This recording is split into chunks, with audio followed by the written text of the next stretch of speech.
नमस्कार, आप सभी का बहुत बहुत स्वागत है। आप देख रहे हैं कैपिटल टीवी का प्राइम टाइम शो। मैं हूं परमीन शेख।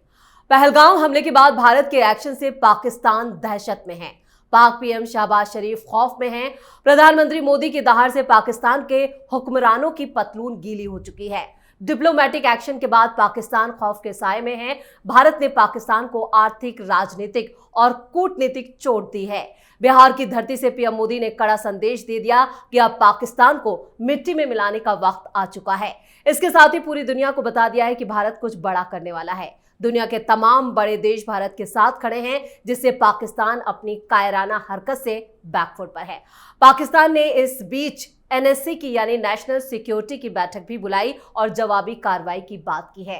पाकिस्तान में बैठकों का दौर चल रहा है। तमाम तरह के सुरक्षा इंतजाम पर बात हो रही है। सवाल सबके मन में एक ही है कि भारत का अगला एक्शन क्या होगा, वो किस तरह से पहलगाम हमले का बदला लेगा। इसी पर चर्चा के लिए स्टूडियो मौजूद हैं कैपिटल टीवी के editor in chief doctor Manish Kumar. Sir, आपका बहुत बहुत स्वागत है। धन्यवाद। पीएम मोदी की दहाड़ और पाकिस्तान इस वक्त दहशत में, क्या होगा भारत का अगला कदम, बस यही सवाल। देखिए, प्रधानमंत्री मोदी की जैसा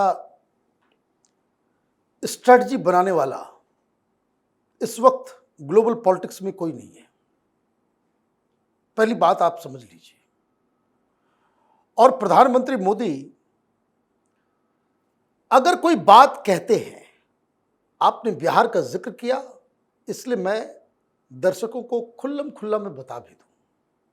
he was reading from TP. वो भाषण जो दे रहे थे, he was reading it. Election वाले इसमें ज्यादा वो टीपी का इस्तेमाल नहीं करते, लेकिन आज कर रहे थे। मतलब ही वॉज वेल प्रिपेयर्ड। और मैं आपको बता दूं, प्रधानमंत्री मोदी चाणक्य के चेले हैं। दुश्मन को घेर के मारने में एक्सपर्टीज है इनकी, राजनीति में भी।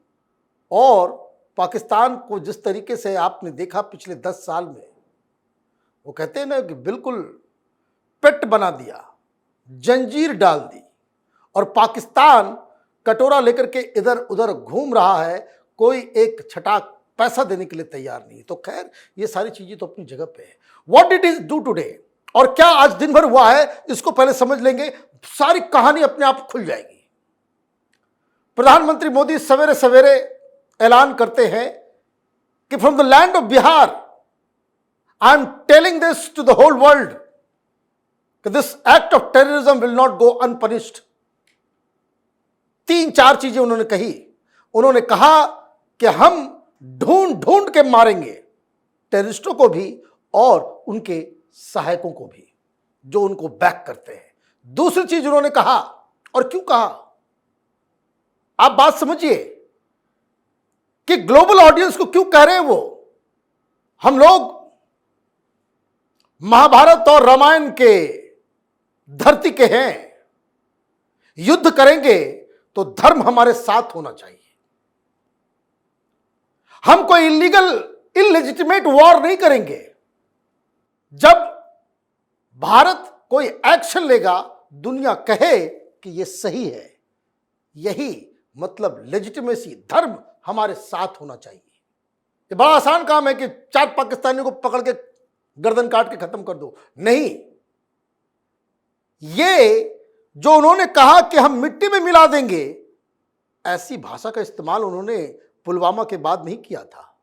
उन्होंने बस इतना कहा था कि एक देश ने बहुत बड़ी गलती कर दी है, इसकी कीमत चुकानी पड़ेगी। आज वो कह रहे हैं कि मिट्टी में मिला दिया जाएगा। तो दिन भर क्या हुआ, उसके बाद लगातार दिल्ली के अंदर में 3-4 चीजें हुई। एक, राष्ट्रपति महोदया को बताया गया, ब्रीफ किया गया। क्यों किया गया, हर चीज का एक मतलब होता है। She is the commander in chief of all the army, navy and air force. उधर कल फैसला लिया गया, जल संधि खत्म कर रहे हैं सिंधु जी।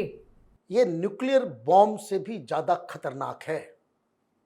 पानी रुक गया, पाकिस्तान खत्म हो जाएगा। ये न्यूक्लियर बॉम्ब से भी ज्यादा। और जब आप इस तरह का एक्शन लेते हैं, you need the world to support you. तो आज G20 के तमाम देश जो है, मतलब top 20 countries of the world, उनके उच्चायुक्तों के साथ, उनके एम्बेसडर के साथ जयशंकर साहब का आधा घंटा मीटिंग हुई। उन्होंने बताया कि दीज आर द कंडीशंस। इस तरीके से we can not leave them. यह आज हिंदुस्तान में हुआ है, कल पेरिस में होगा, परसों लंदन में होगा, और हर जगह का तार घूम फिर करके वो पाकिस्तान आ जाता है। तो लेजिटिमेसी भी गैदर की जा रही है। उधर नेवी ने गाइडेड मिसाइल की टेस्ट किया, सेना के तमाम अधिकारियों की छुट्टी खत्म कर दी गई। ये सारी चीजें हो रही है, और डोमेस्टिक सिस्टम को भी ठीक किया जा रहा है। ऑल पार्टी मीटिंग कराई गई जी कि भाई सब साथ में रहना। अभी सिचुएशन आगे बहुत बदतर होने वाला है। तो प्रधानमंत्री क्या करेंगे? प्रधानमंत्री क्या करेंगे? और मैं आपको बता रहा हूं, वो चाणक्य हैं, चाणक्य हैं। ये पाकिस्तान को अपनी टाइम, अपने टर्म्स, अपने कंडीशंस और अपने मन के मुताबिक पाकिस्तान के टुकड़े टुकड़े करेंगे। और ये ख्याति प्रधानमंत्री मोदी लेकर के जाएंगे कि जिन्होंने पाकिस्तान को अलग थलग कर दिया। और ये सारी चीजें कब हो रही है? बिहार जाने से पहले प्रधानमंत्री मोदी की 25 मिनट बात हुई है डोनाल्ड ट्रंप से जी। और डोनाल्ड ट्रंप ने कहा, go ahead, do whatever you want to do. चुनाव से पहले, जब वो इस बार राष्ट्रपति बने, उसके पहले एक इंटरव्यू में उन्होंने क्या कहा था कि is a very smart man. तो there was a country creating trouble for him. Then I said कि कैन आई हेल्प यू? तो suddenly he became angry, said no, I will do it, I will do it. ये इस तरह का उन्होंने interview में बताया कि इतना डिटरमाइंड आदमी है। अब ये तो हिंदुस्तान का सिस्टम समझ में आ गया। और वॉर गेमिंग जो होता है वो ऐसा नहीं होता कि भाई आपने उठ गया, आपने कह दिया हम चकनाचूर कर देंगे। पीछे से आप क्या एक्शन ले रहे हो, उससे डॉट्स मिलाया जाता है। आज जल संसाधन मंत्रालय में जी तमाम बड़े अधिकारियों की बैठक हुई।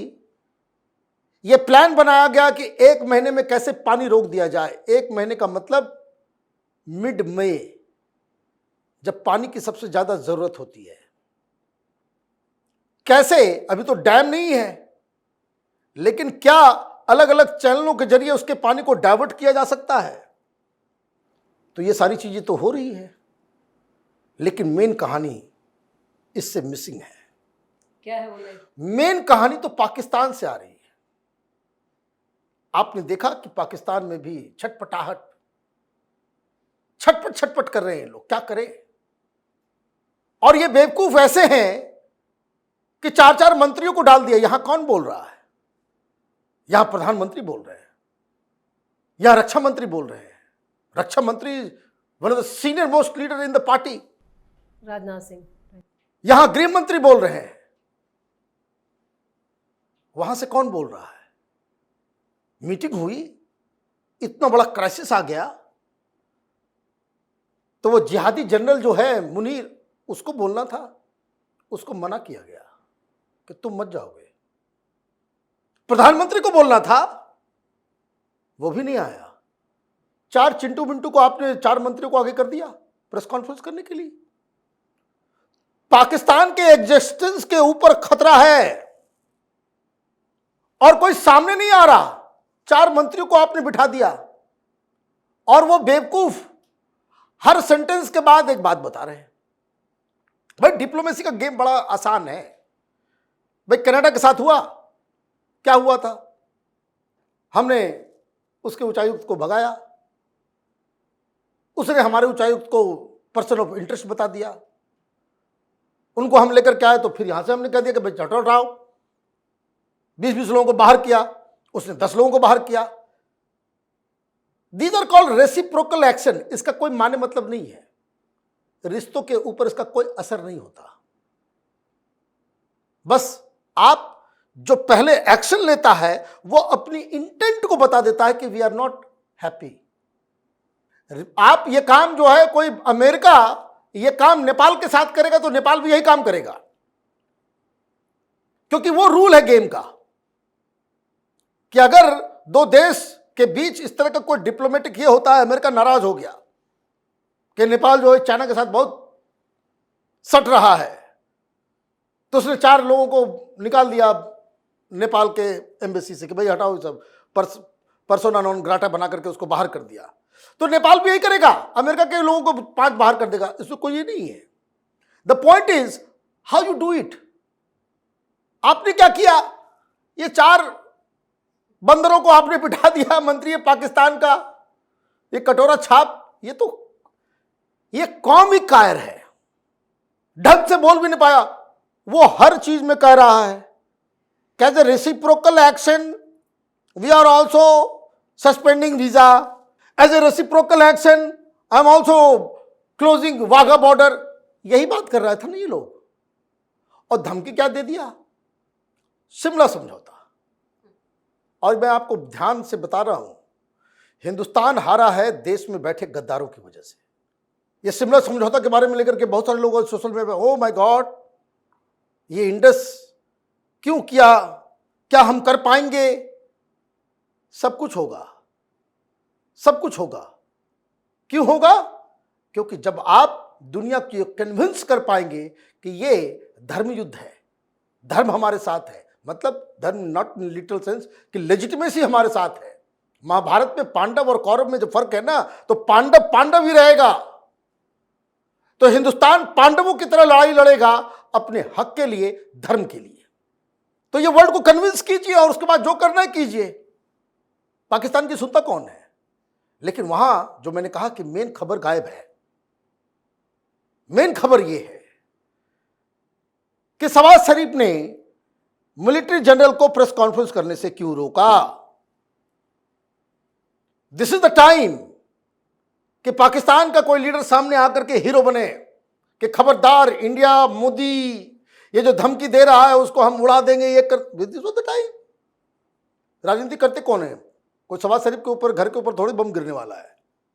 बम अगर कुछ होगा एक्शन तो वो गरीब जनता जाएगी, पुलिस वाले जाएंगे, आर्मी वाले जाएंगे। तो हीरो बनने का टाइम था, इन लोगों ने गवाया क्यों, क्योंकि मीटिंग के अंदर ही झगड़ा हो गया।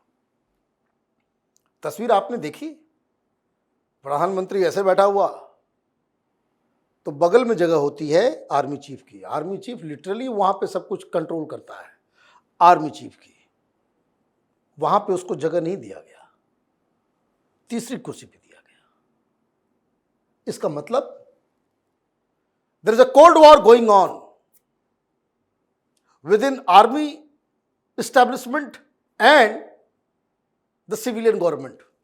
ये तो साफ सामने आ गया। और इसलिए कोई आर्मी जनरल, यहां बात चल रही है लड़ाई की और प्रेस कॉन्फ्रेंस कर रहा है छोटे मोटे मंत्री। लेकिन कमाल की बात तो ये भी है कि मुनीर को जो बिल्कुल साइड में बिठाया गया, ये मुनीर की वजह से ही सब कुछ हुआ है, ये इसकी जिम्मेदारी भी ले। देखिए, मैं बोलूंगा तो बात ये हो जाएगा, लेकिन बात बहुत ही सिंपल है। मुनीर का सर चाहिए। ये जिहादी है, ये जिहादी है। इसके पास आर्मी ऑफिसर बनने के लिए एक भी क्वालिटी नहीं है। दिस मैन सक्स। बदबू आती है इससे। कोई आर्मी जनरल इस तरह की बातें करेगा कि हम हिंदू हैं तो हम मुसलमान हैं, भाई उसका मतलब ये प्रोफेशनल आदमी नहीं है, ये जिहादी है। ये मदरसा अंगूठा छाप व्यक्ति है जो पुलवामा में शामिल था। बिल्कुल, ये पुलवामा में शामिल था। बाजवा साहब कई बार बोले कि आदमी पागल है, इसको मत बनाओ, ये रिस्पॉन्सिबिलिटी लेने के लायक नहीं है। तो उसके इशारे पे हुआ, उसके इशारे पे हुआ सब कुछ। अभी वहां पे गेम कुछ और होगा। और प्रधानमंत्री को मैंने कहा कि वो चाणक्य हैं। वॉर गेमिंग बहुत दूसरे तरीके से होती है। प्रधानमंत्री मोदी आर्मी का खौफ भी दिखाएंगे पानी भी रोकेंगे, पेट पे भी लात मारेंगे, मतलब आर्थिक नुकसान भी करवाएंगे। कैसे? ये लोग तो फंस गया जी। अभी एफएटीएफ में ग्रे जोन से बाहर आया था, फिर वापस ब्लैक लिस्ट हो जाएगा। ये तो साबित करना है कि भाई आतंकवादियों को तुमने पनाह दिया, वापस ब्लैक लिस्ट हो जाओगे। जैसे ही ब्लैक लिस्ट हो गए तो सारी चीजें खत्म। फिर डिप्लोमेटिकली इस स्तर पे आपको ले आएंगे। और एक बात टेक्निकली समझ लीजिए, 2 दिन तक वो लड़ाई नहीं लड़ सकता। पाकिस्तान के पास न इतना सामर्थ्य है, न पैसे हैं, न असला बारूद है। So Pakistan can not afford a conventional war. अगर चढ़ के घुस गए तो घुस ही जाएंगे, पता ही नहीं चलेगा पाकिस्तान को। तो उसको बाहर से समर्थन मिलेगा, तभी वो सस्टेन कर पाएगा, तभी वो सस्टेन कर पाएगा। कौन मदद करेगा? चीन। सवाल ही पैदा नहीं होता। चीन ये काम करेगा ही नहीं, कारण वो अलग फंसा हुआ है, वो अलग फंसा हुआ है। तो कहने का मतलब ये है कि जो मैंने कहा कि चाणक्य है वो, और जो कल की जो प्रेस ब्रीफिंग में जो बात वहां की सरकार की तरफ से कही गई कि ये जो उनका नेशनल सिक्योरिटी कमेटी की जो बैठक हुई है to look into 2 matters, situation arising out of Pahalgam operation, internal and external problems. मतलब उनको यह भी खतरा है कि इंटरनल प्रॉब्लम भी हो सकता है। तो शहबाज शरीफ साहब, इंटरनल प्रॉब्लम तो मुझे साफ साफ नजर आ रहा है कि आज जो आपने बेइज्जती की है आर्मी चीफ की, वो आपकी कुर्सी को उठा करके बाहर फेंकेगा। And this is the game. बाकी लोगों को समझ में नहीं आ रहा है कि इस प्रॉब्लम की वजह से, देखिए तो चेला है ये ना इसका, मुशर्रफ का। बिल्कुल, परवेज। तो मुशर्रफ कैसे गद्दी पे आया? परवेज मुशर्रफ गद्दी पे आया क्योंकि उसने कारगिल कर दिया बिना बताए हुए। वो हवाई में थे, उनको मालूम ही नहीं चला, एयरपोर्ट में उतरे, उनको घेर लिया कि चलो भैया हो गया काम, हो गया, बहुत प्रधानमंत्री बन गए। ये पाकिस्तान में ऐसे ही होता है। तो आपने कारगिल का माल फंसा दिया और प्रधानमंत्री को हटा दिया। यही तो मुनीर किया है कि पहलगाम में ऑपरेशन करवा दिया और शहबाज शरीफ को बाहर करेगा। You want to create certain situation जहां आप ये लेजिटिमेट तरीके से कह सके कि सिचुएशन ऐसा हो गया, ये मोदी चढ़ाई कर देगा, इंडिया चढ़ाई कर देगा, ये हो जाएगा, वो हो जाएगा, अभी अब सिविल गवर्नमेंट नहीं चाहिए, अब आर्मी संभाल सकता है देश को। This is what he is going to do. और जैसे ही ये होगा प्रधानमंत्री मोदी को, तब वो एक फिल्म आई थी राजकुमार और दिलीप कुमार की, जिसमें वो डायलॉग था कि हम तुम्हें मारेंगे उस वक्त मारेंगे जब जगह भी हमारी होगी, गोली भी हमारा होगा और वक्त भी हमारी होगी। तो वो वही सिचुएशन क्रिएट हो जाएगा। जैसे ही वहां सिविलियन गवर्नमेंट डिलेजिटिमाइज हुई, वहां पे आर्मी आया, that will be the time when India will strike. ये जमीन में गाड़ने की बात है। कोई ये नहीं कह रहे प्रधानमंत्री कि हम जो है घुस के मारेंगे। घुस के मार लिया, उससे कुछ नहीं हुआ। ये कुछ बीमारी होती है कि जिसका इलाज दवाई से नहीं, इंजेक्शन से नहीं, सीधे ऑपरेशन करना पड़ता है, शरीर से उसको निकाल के बाहर फेंकना पड़ता है, तब वो बीमारी जो है वो खत्म होती है। पाकिस्तान इज ए कैंसर, इसका इलाज सीधे सीधे बाहर निकालने का ही है। इसको खंड खंड विखंड करने की जरूरत है। चलिए, इस तमाम जानकारी के लिए और सटीक विश्लेषण के लिए आपका बहुत बहुत धन्यवाद। धन्यवाद। पहलगाम हमले के बाद सुरक्षा एक्सपर्ट्स भारत को कार्रवाई के लिए मिसाइल हमले का भी विकल्प दे रहे हैं। ऐसे में जब पीएम मोदी ने बिहार से हिंदी और अंग्रेजी में पाकिस्तान से लेकर पूरी दुनिया को कड़ा संदेश दिया, उसी दिन भारतीय नौसेना आईएनएस सूरज से अरब सागर में मिसाइल टेस्ट कर रही थी, जिसने अपने टारगेट पर सटीक वार किया। हालांकि इस टेस्ट का पहलगाम हमले से कोई लेना देना नहीं है, लेकिन कूटनीतिक मामलों में कई बार संकेत, हाव भाव ही इतना कुछ कह देते हैं जिससे समझने वाले तक संदेश आसानी से पहुंच जाता है। इस खास शो में इतना ही। वीडियो कैसा लगा कमेंट करके अपनी राय जरूर दें। वीडियो को लाइक करें, शेयर करें और कैपिटल टीवी को सब्सक्राइब जरूर करें। धन्यवाद।